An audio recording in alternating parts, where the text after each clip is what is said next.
Hey there, cats and kitties. I'm the Blues Man, sXeblues, and it's going to be a brief little review for the DC Comics New 52, issue number 2 of Supergirl. Pretty cool issue, I have to say.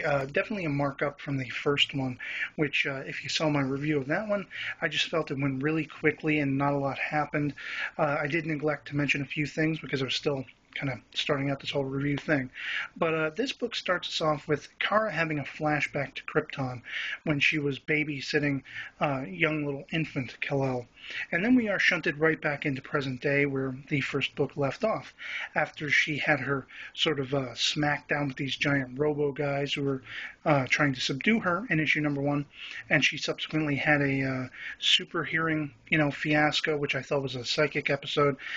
So Superman came onto the scene, and we start off with him speaking to her in, Kryptonian language. She doesn't believe him when he says he's Kal-El, and so she sort of attacks him, and in the process of her pummeling him, she finds that she has X-ray vision, and this further wigs her out.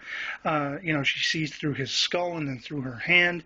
It starts to go away, and when she puts her hands on, Superman again, he flings her up into the sky with a sort of vigorous "get off me," and she finds herself floating above the clouds, and again, she is completely wigged out.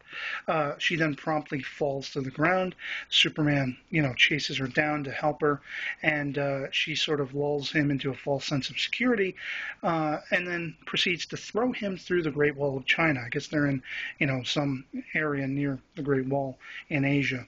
And finally, though, he floats back down and he says, "I'm not going to fight you anymore."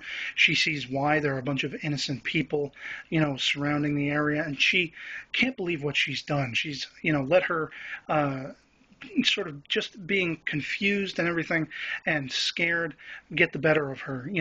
She even went to the extent of thinking that Superman might have been a concoction of Zod, for all she knew.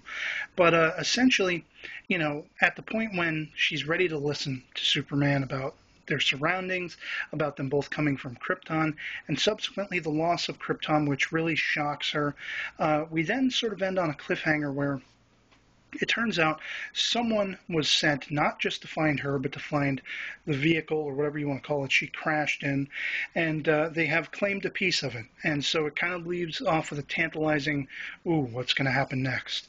And as far as the page that I'd like to show, the page where after seeing through Superman's skull, she's seeing the bones in her hand, and I love the little sort of puss face he's got down here, quizzical look on its face.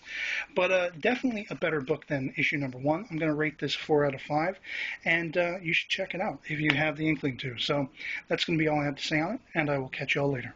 Peace.